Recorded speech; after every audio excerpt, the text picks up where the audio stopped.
Hi friends, ഇന്ന് ഒരു ജോബിൻ്റെ ആവശ്യമായി ബന്ധപ്പെട്ടിട്ടാണ് തിരുവനന്തപുരത്ത് വരുന്നത്. അപ്പോൾ വന്ന കാര്യം വിചാരിച്ചതിന് നേരത്തെ കഴിഞ്ഞായിരുന്നു. അപ്പോൾ ബാക്കി ഫ്രീ ടൈം ആയതുകൊണ്ട് ഒരു സിനിമയ്ക്ക് പോകാമെന്ന് കരുതി. അപ്പോൾ സിനിമ കങ്കുവയാണ്. കങ്കുവ കാണാനായിട്ട് തീരുമാനിച്ചതെന്ന് വെച്ച് കഴിഞ്ഞാൽ വന്ന ദിവസം തൊട്ട്, സിനിമ റിലീസായ ദിവസം മുതൽ ഇങ്ങോട്ട് ട്രോള് കൊണ്ട് ആറാട്ടാണെന്ന് വേണമെങ്കിൽ പറയാം. അപ്പോൾ അതിനകത്ത് എന്തൊക്കെ ഉണ്ട്, ഈ ട്രോളാണുള്ളത് ഉണ്ടോ എന്ന് അറിയാനായിട്ടാണ് അതിന് തന്നെ കയറാമെന്ന് തീരുമാനിച്ചത്. അപ്പോൾ തിരുവനന്തപുരം കൈരളിയിലാണ് ഇന്ന് സിനിമ കാണാനായിട്ട് ചേർന്നത്. ഇതാണ് തിയേറ്ററിൻ്റെ ഒരു മുൻഭാഗം. നല്ല വിശാലമായ കാർ പാർക്കിങ്ങാണ് തിയേറ്റർ നമുക്ക് നൽകുന്നത്.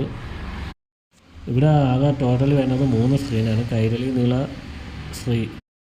ഇതിൽ നിന്ന് സിനിമ കാണാൻ കയറുന്നത് നീള എന്ന് പറയുന്ന സ്ക്രീനിലോട്ടാണ്. അത് നമുക്ക് തിയേറ്ററിൻ്റെ ഒരു മുൻഭാഗം കാണാം. ഇതാണ് തിയേറ്ററിൻ്റെ മുൻഭാഗം.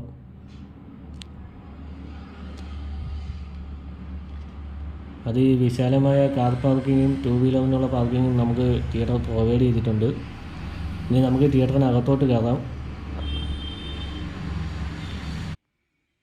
തിയേറ്ററിനകത്തോട്ട് കയറുമ്പോഴത്തേക്ക് തിയേറ്ററിൻ്റെ എൻട്രൻസിൻ്റെ അവിടെ നിന്ന് ലെഫ്റ്റ് സൈഡിലാണ് ടിക്കറ്റ് കൗണ്ടർ വരുന്നത്. ഇവിടെ 3 സ്ക്രീനും 3 ടിക്കറ്റ് കൗണ്ടർ തന്നെ സ്പെഷ്യലായിട്ടുണ്ട്. പിന്നെ അഡീഷണലായിട്ട് റിസർവേഷന് വേണ്ടിയിട്ട് മറ്റൊരു ക്യാബിനും കൂടെ ഉണ്ട്. ഗ്രൗണ്ട് ഫ്ലോറിലാണ് കൈരളി എന്ന് പറഞ്ഞ സ്ക്രീൻ വരുന്നത്. കൈരളിയാണ് ഇന്നത്തേക്ക് ഏറ്റവും വലിയ സ്ക്രീൻ.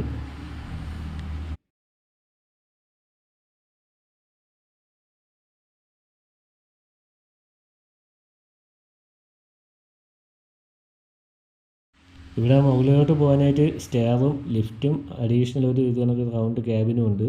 ഇതിവിടെ മുമ്പ് വന്ന് ഹിറ്റായ ചിത്രങ്ങളെ മൊമെൻറ്റുകളാണ്.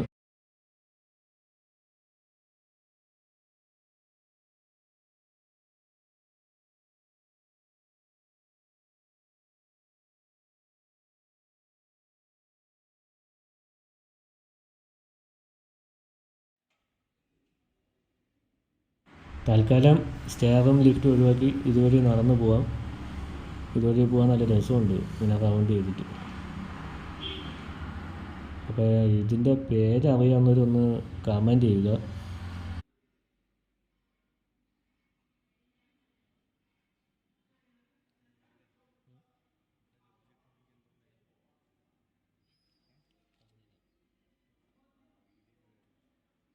നമ്മൾ മുകളിലോട്ട് കയറി ചെല്ലുമ്പോഴത്തേക്ക് ആദ്യം കാണുന്ന കഫ്റ്റേരിയയും അതിൻ്റെ ഓപ്പോസിറ്റായിട്ട് നീളയ്ക്കുള്ളൊരു എൻട്രൻസും.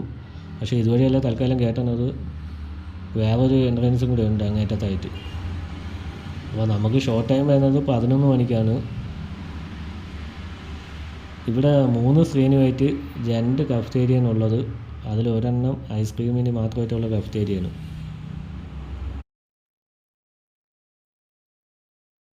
അപ്പോൾ നമുക്ക് അകത്തോട്ട് കയറാനുള്ള ടൈം ആയിരുന്നു. അപ്പോൾ നേരെ അകത്തോട്ട് കയറിയിട്ടുള്ള തിയേറ്ററിൻ്റെ വ്യൂ കൂടെ നോക്കാം. അപ്പോൾ കയറി വന്നപ്പോഴത്തേക്ക് അത്യാവശ്യം ഉള്ള പ്രകാശം മാത്രമേ ഉള്ളൂ. അപ്പോൾ ക്യാമറയിലൂടെ കാണുമ്പോൾ നല്ലൊരു ഇരുട്ടാണ് അനുഭവപ്പെടുന്നത്. ഇവിടെ നേരത്തെ പറഞ്ഞ പോലെ ഒരു ഒറ്റ കയറ്റക്കതയേ ഉള്ളൂ, 125-ൻ്റെ. ഇവിടെ സ്ക്രീൻ പ്രൊജക്ഷനൊക്കെ പറയുമ്പോഴത്തേക്ക് RGB ലേസർ പ്രൊജക്ഷനാണ് വരുന്നത് 4K-യുടെ. പിന്നെ സൗണ്ട് സിസ്റ്റം ഡോൾബി അറ്റ്മോസ്റ്റ് ആണ്.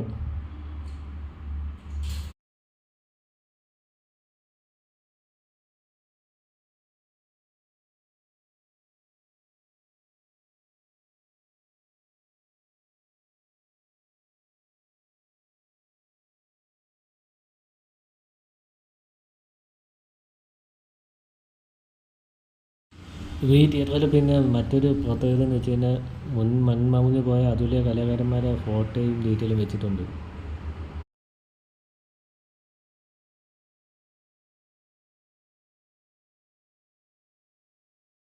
ഈ ഒരു സ്ക്രീനിൻ്റെ ഫ്രണ്ട് റോയിൽ സീറ്റിൽ ഇരുന്നിട്ട് സ്ക്രീനിലോട്ട് നോക്കുമ്പോൾ ഈ വ്യൂ ആണ് നിങ്ങളിപ്പോൾ കണ്ടുകൊണ്ടിരിക്കുന്നത്.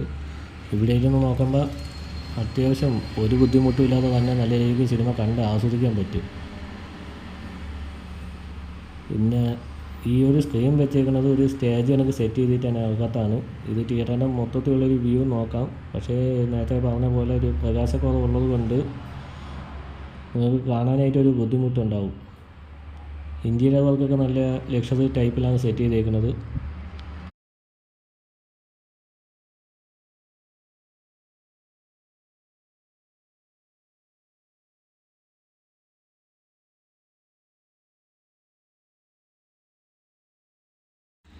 അങ്ങനെ നമുക്കുള്ള ഷോ ടൈം കഴിഞ്ഞിട്ടുണ്ട്. ഇവിടെ കയറി സിനിമ കണ്ടിട്ടുള്ളവർ നിങ്ങളുടെ അഭിപ്രായം കമൻറ്റ് ചെയ്യുക. ഈ തിയേറ്ററിലോട്ട് വരാനായിട്ട് തമ്പാനൂർ റെയിൽവേ സ്റ്റേഷനിൽ നിന്നും ബസ് സ്റ്റാൻഡിൽ നിന്നും വെറും 10-20 മീറ്ററിനകത്തേ വരും നടക്കാനായിട്ട്. അപ്പോൾ കാണാൻ സാധിക്കുന്നവർ മാക്സിമം കാണാൻ ശ്രമിക്കുക. ഈ ഒരു തിയേറ്ററിൽ വന്ന് 125 രൂപയുള്ള ticket charge. 4K Dolby RGB ലേസറാണ്